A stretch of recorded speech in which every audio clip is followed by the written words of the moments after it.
So, if you guys may have heard, Transformers films are going to be a top priority over at Paramount Pictures, which is all well and good until you find out that one of the scripts has Michael Bay returning to the franchise. And, ew.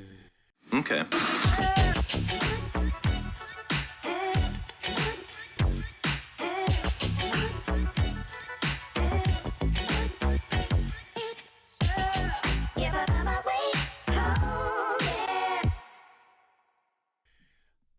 Hey guys, this is Behind the Mic with Jalen Frisbee, and this is going to be my unscripted thoughts about Michael Bay returning to Transformers. And be sure to like and subscribe and hit that notification if you want more videos like this.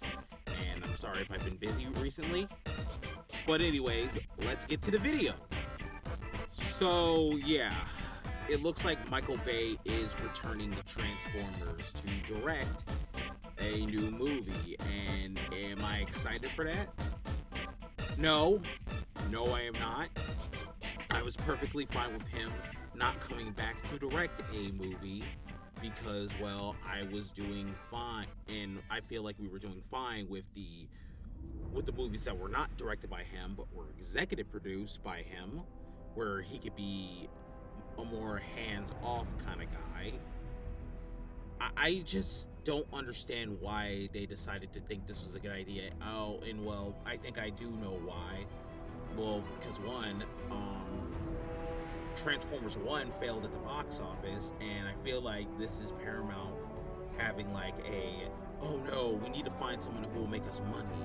And they're just like, what about Michael Bay? Why don't we have him direct one more? He says he wants to come back and do one. And I know some people are excited about this, but I'm gonna, but yeah, no, I'm not. Here. People keep saying if this will be a success, then we may get Transformers 1 to sequel. I'm just like, okay, guys, there's a reason why nobody wants Michael Bay back, and I feel like you guys are downplaying the fact that this man is notorious for how he plays his characters, how his stories are garbage, and the action is just ugh. Like, I don't want to go back to a time where Transformer movies were considered lowbrow and having this bad humor and the sexist humor as well, racism and that just look,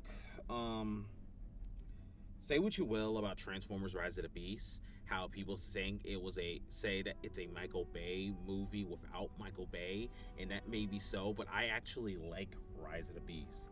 I thought Transformers Rise of the Beast was a movie where I pretty much enjoyed because it had a story, it had characters, it focused on the robots. The robots don't feel like afterthoughts. And that also goes for the same for Bumblebee as well. Bumblebee was made by somebody who has a deep found love for Transformers lore. How the characters look like, how they look like their original G1. How the Decepticons are more than just a bunch of gray, slobbering, no name, voiceless characters. Shatter and Dropkick are still the best. They're still the best Decepticon villains ever. And yes, I will say they are better than Sentinel Prime and all the others, because that is a low bar for Transformers, to be honest. And I also, like I said, I still like Rise of the Beast because it was a Transformers movie. I did enjoy Mirage. I love Prime's arc. And yeah, I love the final battle. I still love it to this day. It's still one of my favorite final battles in Transformers. And let's talk about Transformers 1. Transformers 1, I felt, was a full-on Transformers movie beginning to end. Josh Cooley and the rest of the people who worked on Transformers 1, Jason Schreier, Fraser Churchwell, Rob Coleman, you name a few, They did their homework. They grew up on Transformers. So much so that I'm wondering why don't Paramount do what DC Studios is doing with James Gunn? Have Josh Cooley be the head of the Transformer franchise films.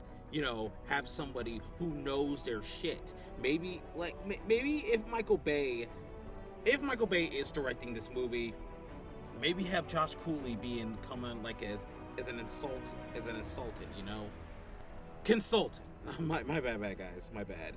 Somebody that Michael Bay can ask about Transformers lore, the story, so that way it could be good, or have Josh Cooley write the damn movie.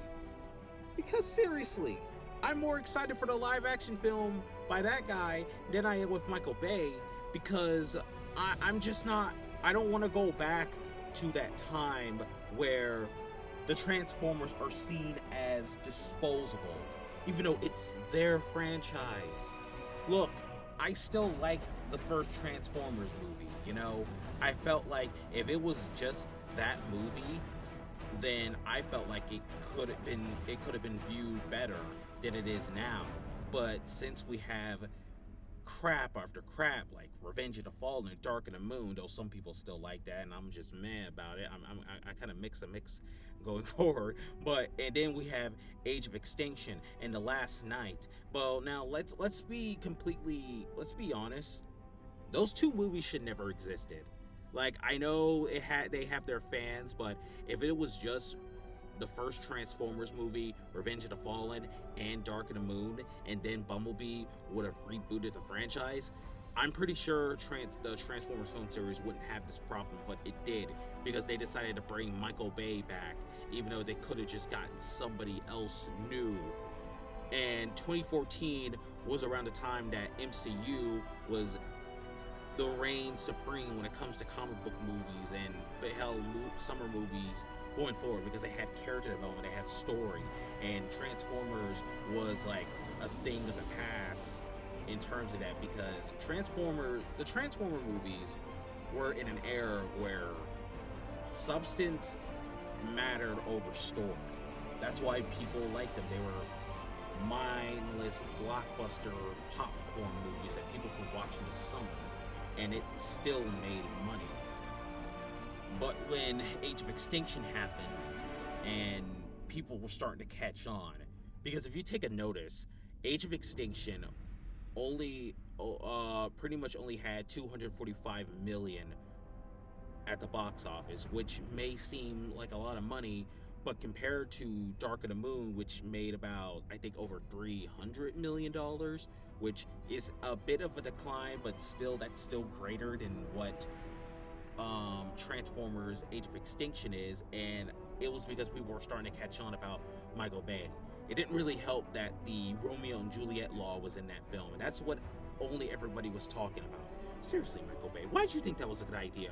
Why do you think all of your ideas are good ones? Seriously, stop with that. Stop with the sexist humor. Stop with that shit. Stop with whatever the heck. Look, I know it seems like I'm being a nitpicker, I'm being a Debbie Downer, and I'm not trying to be like that. I just feel like that this is a bad idea, and this is motivated by money. Because it is. And they want Michael Bay back because they want that Transformers money that they used to have. But the thing is, like, guys, you gotta let things go. Michael Bay made about 5 of these movies, and you gotta let somebody else take over. Seriously. Like, Bumblebee was a step in the right direction. Rise of the Beast, while not as good for many people as Bumblebee, I still enjoyed it, and I like it more than I did with Bumblebee, though both are pretty good in my eye. And Transformers 1 was just, it was like the culmination for that.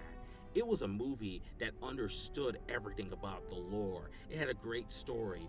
Megatron and Optimus's backstory, this is the first time that we see these two not as Optimus Prime and Megatron, but as Orion Pax and D16, and it made their friendship and turn turn against each other, all the more poignant. And this movie failed. This movie failed at the box office, and that's mainly because I think Paramount and Hasbro were idiots enough to put this in between Beetlejuice, and the Wild Robot, when it could have just moved over, probably going back to the summer, or they could have just put this out like this year. But instead, nobody went to go see it. It failed at the box office, and Moana 2 made more. It made like $1 billion, and I think that's sad because, while I don't think Moana 2 is a bad movie, it's pretty much forgettable compared to something like Transformers 1 or The Wild Robot. Heck, there is a lot of good movies out today, right now, that deserve $1 billion. And, like, guys, I apologize for the rambling. Like I said, this is unscripted, and this is just overall how I think about the Michael Bay news of him coming back to direct the Transformers movie. And like I said, it doesn't really make any sense because where are you gonna go from here, man? I mean, all the Autobots are gone. Ratchet, Ironhide, Sideswipe, Jolt, etc. All of them are gone, and all the Decepticons are gone as well. So either you're gonna have to do a new continuity because Transformers: The Last Knight was pretty much the final one. If you disregard that after credits, that stupid one, and just I think they're gonna do a new continuity. And if this movie does turn out to be good, then I will eat my hat. But I severely doubt it. And I see a lot of people try to brush off people's concerns, but dude, you need to understand because like most people in the Transformer community are we're people of color. We're black. We're people from LGBTQ. We don't want Michael Bay going back to the whole thing where he just puts a bunch of racist humor into his Transformers movie, or the Devastator's balls, the twins. Come on, bro. We don't want any of that. Just sympathize with us if you do. Because you guys just keep downplaying Michael Bay coming back and saying this may be good for Transformers because he could, with this movie being successful, there could be Transformers 1. Okay, no, we don't know that, okay? If this end up being successful, we're going to get more Michael Bay, and we're not going to get anyone else directing these movies. The only thing I'm really excited about is Josh Cooley. Josh Cooley directing his Transformers movie, and I hope that he does the best. Anyways, guys, that's all I have for today. Thank you, and again, be sure to like and subscribe. This is Behind the Mic with Jalen Frisbee. Catch y'all later.